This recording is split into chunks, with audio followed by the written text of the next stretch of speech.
Once again, very good morning to all of you. So, in the previous lecture, we did about the Kepler's law. Okay, Kepler's law के 3 law किए थे हमने.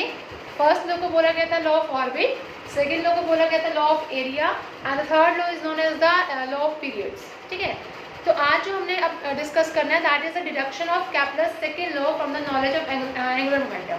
यानी कि angular momentum से कैसे हम Kepler's के सेकेंड लॉ को that is dA/dt is equal to constant, कैसे हम उसको प्रूव करते हैं वो हमने देखना है. दिस इज वेरी इंपॉर्टेंट, कई बार पूछ लिया जाता है पेपर में. ठीक है, तो देखिए आपका जो नेक्स्ट टॉपिक है that is known as the deduction of Kepler's second law. किसके हेल्प से? From the knowledge of angular momentum. फ्रॉम द नॉलेज ऑफ angular momentum.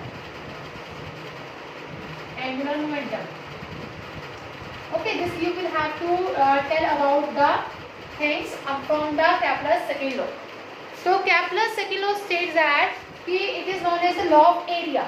क्या बोला जाता है? इसको law of area बोला जाता है. It means we have to prove, हमें prove क्या करना है?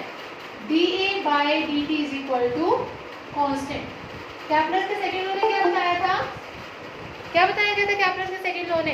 कि अगर आप किसी भी प्लैनेट से सन के डिस्टेंस को क्या करते हैं? ज्वाइन करते हैं.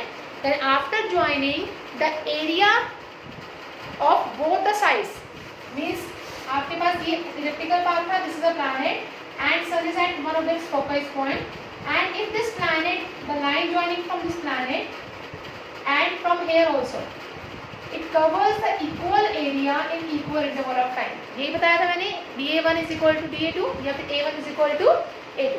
So with the help of angular momentum only you will have to deduct this Kepler's second law formula. How to deduct it? Do you know about this formula? L is equal to 2m dA/dt. इस formula के बारे में पता है आपको? L is equal to 2m dA/dt. It is already explained in the chapter of rotation. कैसे करा था? अब ये ध्यान से सुनिए. ये आपके पास क्या है? सन है. ठीक है, here is your planet. Planets cover the distance from here. Area cover किया उन्होंने A1, यहाँ पे भी एरिया कवर किया इन्होंने A2. दोनों एरियाज कैसे थे? सेम थे. ठीक है, सपोज करिए सन से लेकर प्लैनेट तक का एरिया रेडियस हमने ले लिया बी आर. क्या ले लिया? R. ठीक है, डिस्टेंस कितना, मतलब कितनी वेलोसिटी से मूव कर रहा है प्लैनेट, दैट इज dR/dt. आपको पता है dR/dt क्या होता है? dR/dt states the displacement by time taken is known as your velocity. dR/dt का मतलब है कि आपका जो dr सिंपल ले लीजिए कि वो dr डिस्टेंस कवर कर रहा है कितने टाइम के अंदर? स्मॉलर टाइम के अंदर, दैट इज dd right. ठीक है, तो अब आपको ये दिखाई दे रहा है क्या? This is a triangle. ये ट्रायंगल दिखाई दे रहा है. अगर मैं इसका एक ट्रायंगल कुछ इस तरह से मान लूँ, सपोज करिए ये आपका O पॉइंट हो गया. ठीक है, ये आपका P पॉइंट हो गया और ये आपका Q पॉइंट हो गया. इफ दिस इज dr, अगर ये dr है और ये r है, क्या हम ये निकाल सकते हैं? क्या इसका एरिया निकाल सकते हैं? एरिया का फॉर्मूला क्या होता है बेटा? स्मॉलर डिस्टेंस कवर किया तो मीन स्मॉलर एरिया. तो smaller area means dA is equal to what? Half into base into height. ये फॉर्मूला होता है एरिया का. ठीक है, तो ये हो गया half into what is the base here? Base कितना है बेटा? What is the base from this triangle? What is the base बताइए? R. Yes. What is the height? हमने ले लिया dr. Height is dr. ठीक है, now divide both side by dt. ठीक है, अब आपने क्या करा? dt से डिवाइड किया. dA/dt is equal to half r dr/dt. ठीक है, and dr/dt is known as your what? Velocity v. तो यहाँ से कितना होगा बेटा? dA/dt is equal to half r into v. And what is the momentum formula? Momentum का formula क्या होता है? P is equal to what? M into V. क्या हम यहाँ पर मोमेंटम का फॉर्मूला डाल सकते हैं? Because we have to find the angular momentum. Angular momentum किसके इक्वल होता है? L is equal to R cross P. तो हमें क्या करना पड़ेगा? इस V को रिप्लेस करना पड़ेगा with the help of your momentum only. ठीक है, तो यहाँ से कर दीजिए. हमें पता है P is equal to mv, so we can say V is equal to P by M. V किसके इक्वल होता है? P by M के. तो यहाँ पुट करिए dA/dt is equal to half r into P by M. Okay, m को इधर लेकर जाइए, 2 को इधर लेकर जाइए. By D T is equal to R cross P, and R cross P किसके इक्वल होता है, ये आप सबको पता है, that is angular momentum, that is equal to L. ठीक है, तो क्या हम इसको ऐसे लिख सकते हैं, 2m dA by dt is equal to L. आपको ये प्रूव करके दिखाने की जरूरत नहीं है, बट ये आपको पता होना चाहिए कि 2m dA बाई dt कहाँ से आया, एंगुलर मोमेंटम का formula. Okay, that's why I write here we know that L is equal to 2m dA by dt, from here only we get this 2m dA by dt। Okay, अब हमें पता है कि as L is equal to what, L is equal to r cross p vector, L किसके equal होता है, r cross p के, और r cross p का मतलब क्या हुआ, r sin थीटा। तो यहाँ पे मुझे बताइए what is the angle of theta, angle कितना होगा बता सकते हैं, what is the angle here, theta कितना होगा आपके पास, 90, 0 और 180। 90 होगा तो क्यों होगा, 0 होगा तो क्यों होगा, और 180 होगा तो क्यों होगा। Anyone please can you explain it, anyone of you, if P is lying in this direction towards the sun and R is lying in that direction towards the planet, so what is the angle between them, बताइए बताइए, very good, 180 degree, yes, so this is the angle of 180 degree only। okay, so we will write here instead of theta we will write 180 degree। ठीक है, तो 180 means what, sin 180 is equal to 0, so we can say it is equal to 0। Okay, अभी हमने पीछे rotational motion में एक formula निकाला था, दैट टो is equal to what, in the form of your angular momentum. तो किसके इक्वल होता है बेटा, dl बाई dt के इक्वल होता है। ठीक है, ये हमें पता है कि टो किसके इक्वल होता है, dl बाई dt के। अगर आपका l की 0 हो गया तो टो क्या हो जाएगा बता सकते हैं, देखिए L 0 हो गया, it means dl by dt क्या हो गया आपके 0 के इक्वल आ गया। ओके, तो L किसके इक्वल हो जाएगा, कांस्टेंट नहीं हो जाएगा, L क्या हो जाएगा, कांस्टेंट।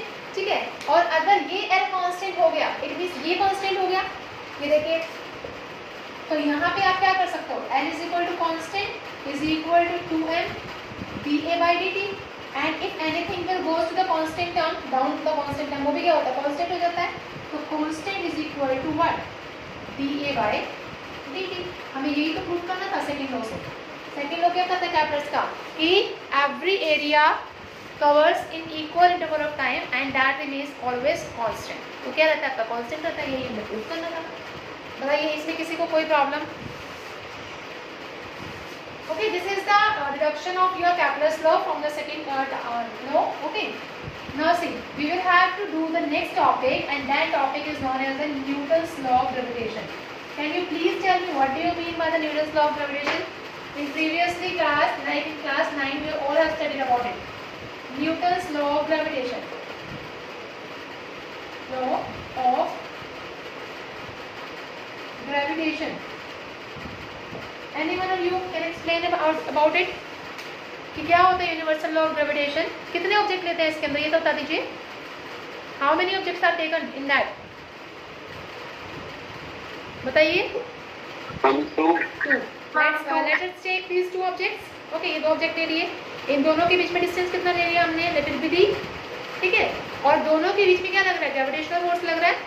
सपोज करिए मैं 2 ऑब्जेक्ट बना रही हूँ, ये आपके पास 2 ऑब्जेक्ट्स हैं, these are the 2 objects of having the mass m1 and m2, this is the mass m1 and m2 separating by a distance d, this separation है। ठीक है, और उसके बीच में फोर्स ऑफ अट्रैक्शन या रिपल्शन जो भी है वो कितना लग रहा है, let it be F। Okay, F is known as the force. तो न्यूटन्स लॉ ऑफ ग्रेविटेशन ने क्या बताया था कि every object in this universe, इस यूनिवर्स में जितने भी ऑब्जेक्ट है, ठीक है, जितने भी are having the force of attraction और रिपल्शन, उनके बीच में क्या लग रहा है, फोर्स ऑफ अट्रैक्शन भी लग सकता है, फोर्स ऑफ रिपल्शन भी लग सकता है, लेकिन वो फोर्स किसके प्रोपोर्शनल होगा, that force is directly proportional to the product of their masses and inversely proportional to the square of distance between them. Newton ने ये बताया था कि F जो है वो किसके डायरेक्टली प्रोपोर्शनल है, product of their masses m1 and m2 and inversely proportional to the square of distance between them. ठीक है, it means if you are taking your distance greater, अगर आपके पास 2 ऑब्जेक्ट हैं and in that 2 objects if you are taking the distance between these 2 object are greater, ठीक है, तो क्या उनके बीच में फोर्स ऑफ अट्रैक्शन मैक्सिमम लग पाएगा? बताइए. If I am taking this object like this, force of attraction is maximum.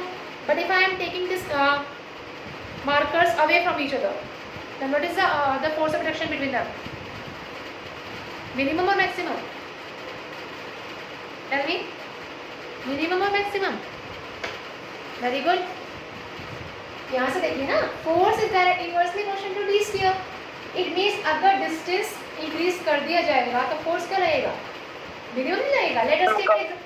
Let us take the example of two magnets. Okay, दो magnets का example ले लेते हैं. Suppose करिए these are the two magnets. ये magnet जितने पास थे उनके बीच में force उतना ज़्यादा था. जितना हम दूर लेकर जाते जा रहे हैं जिस magnets को, तो क्या होगा? क्या उन magnet के बीच का जो आपका क्या बोल सकते हैं फोर्स ऑफ अट्रैक्शन है, क्या वो कम नहीं होगा?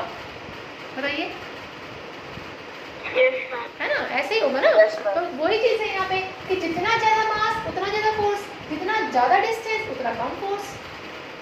Okay, and if we are joining this, अगर हम इन दोनों टर्म्स को ज्वाइन कर देते हैं, what we get? F is proportional to m1 m2 by d square. And after removing this proportionality sign, कौन सा कांस्टेंट था हमारे पास ग्रेविटेशन के केस में?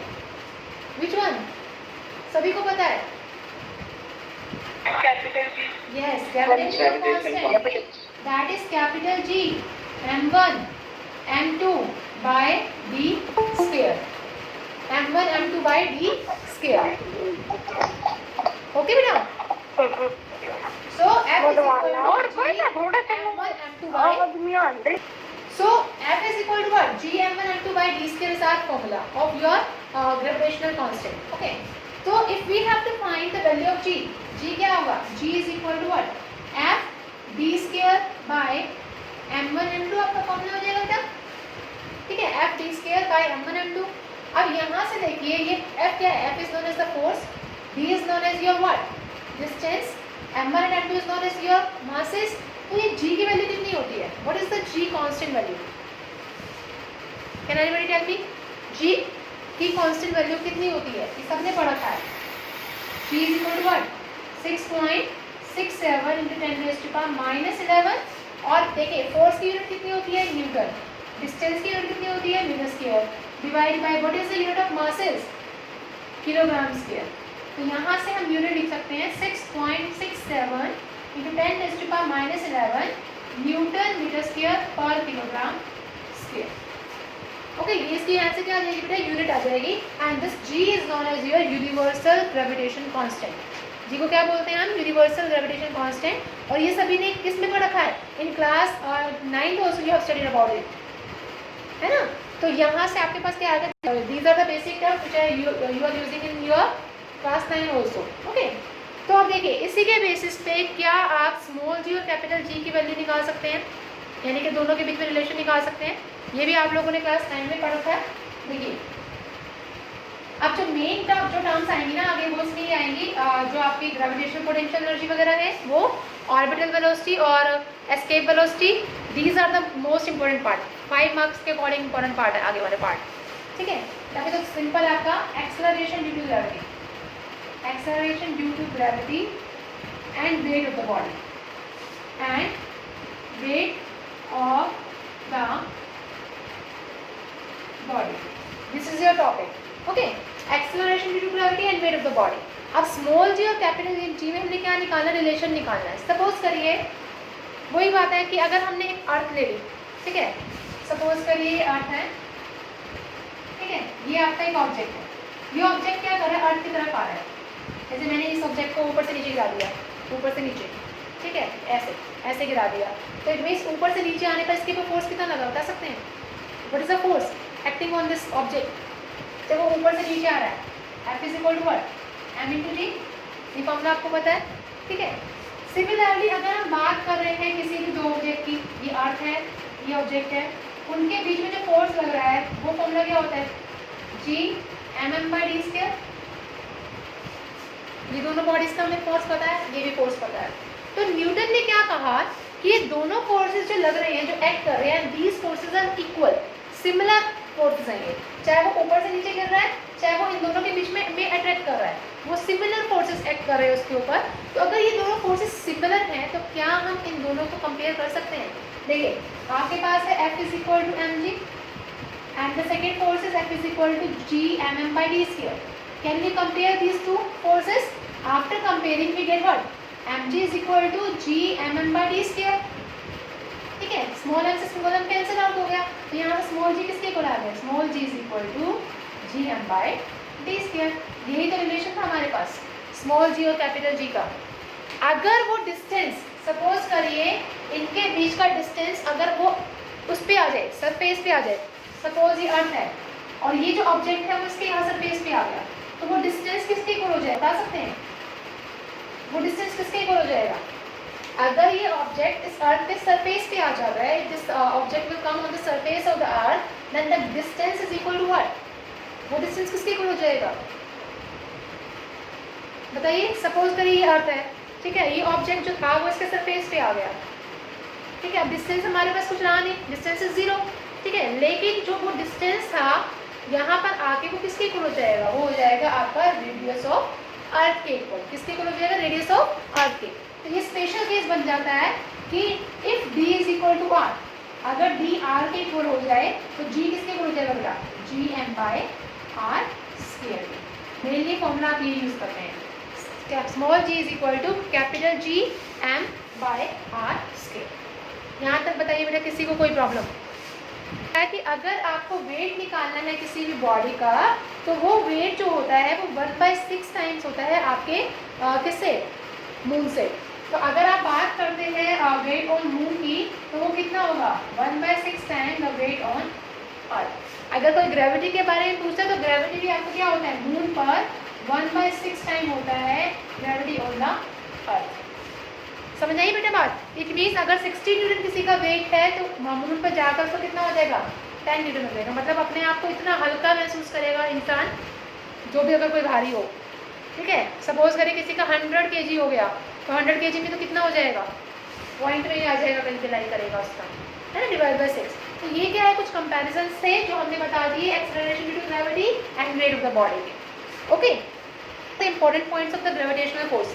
पहला आता है that it is the weakest of all the 4 fundamental forces. 4 fundamental forces पढ़ी थी हमने, कौन कौन सी थी वो? Gravitational force, after that electromagnetic force, then your strong nuclear force and weak nuclear force. तो इन 4 फंडामेंटल फोर्स में से सबसे वीकेस्ट फोर्स आपका कौन सा आता है? That is known as your gravitational force. Gravitational force is the weakest force for your all the 4 fundamental forces. Second है, ये जो फोर्सेस होते हैं ये कैसे होते हैं? अट्रैक्टिव नेचर के होते हैं। कैसे नेचर के होते हैं बेटा? Attractive nature. Third one is it does not depend on any of the medium. किसी मीडियम के ऊपर डिपेंड नहीं करते हैं, बल्कि वो किसके ऊपर डिपेंड करते हैं? It depend on the bodies, ठीक है, मीडियम के ऊपर बिल्कुल भी डिपेंड नहीं करते ये। And the last one is known as it is a long range force. ये कैसा रेंज का फोर्स है? Long range force. तो 4 मैंने बातें क्या बताई आपको ग्रेविटेशनल फोर्स के बारे में। First one is the it is the weakest of all the 4 forces. आप लिख भी सकते हैं about gravitational force. First one is the weakest of all the 4 fundamental forces. Second one is it is attractive in nature.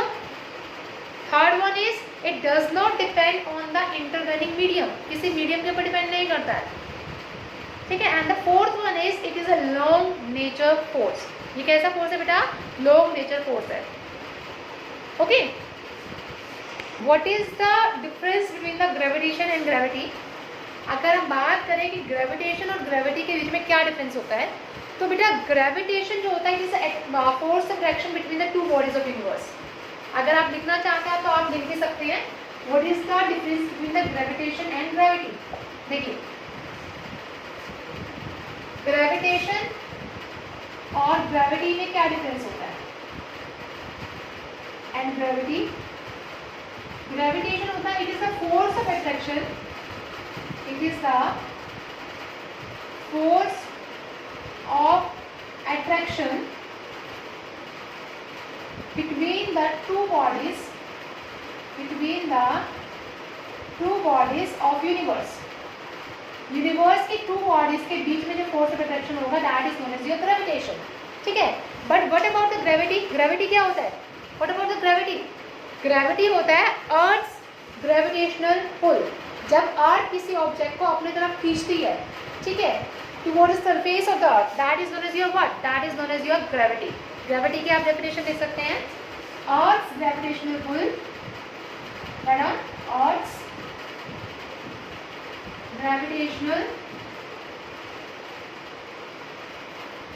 pull on the body line, on the body line on or near the surface of earth, on or near the surface of earth, यानी कि अर्थ के surface के ऊपर या उसके near जब भी कोई बॉडी क्या करेगी, अट्रैक्ट करेगी, पुल करेगी, then that is known as your what, that is known as your gravity. उसको क्या बोलेंगे बेटा, ग्रेविटी बोलेंगे।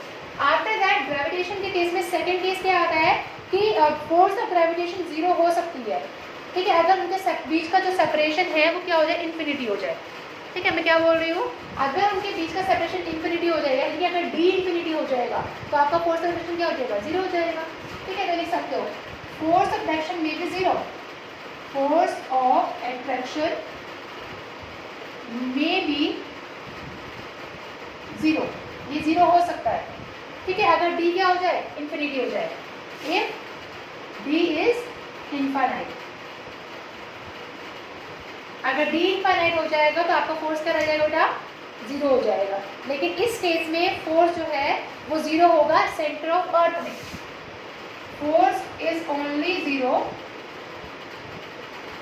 at center of earth, अर्थ के सेंटर में जो आपका फोर्स लगता है वो हमेशा क्या रहेगा बेटा, जीरो रहेगा। क्यों रहेगा, इसके बारे में डेरिवेशन हम कल पढ़ेंगे, ओके, अगले लेक्चर में बताऊंगी आपको।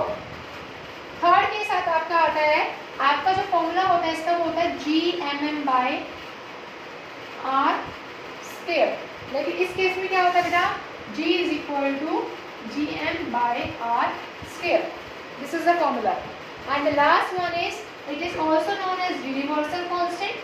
इसको और क्या बोलते हैं बेटा, universal constant भी बोलते हैं, and it is also known as constant for given planet. ये हमेशा क्या होता है, ये constant होता है for given planet। जैसे अर्थ के ऊपर इसका वैल्यू कितनी होती है, 9.8 मीटर पर सेकंड स्क्वायर, ठीक है, लेकिन ये क्या होता है, g होता है, that is known as your universal gravitational constant.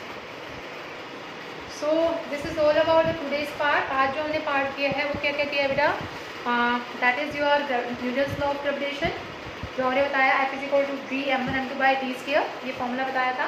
उसके बाद हमने किया कि स्मॉल जी और कैपिटल जी में क्या रिलेशन होता है, small g is equal to capital Gm by R square, and after that weight of moon जो है अर्थ पे कितना लाई करेगा, दैट इज 1/6।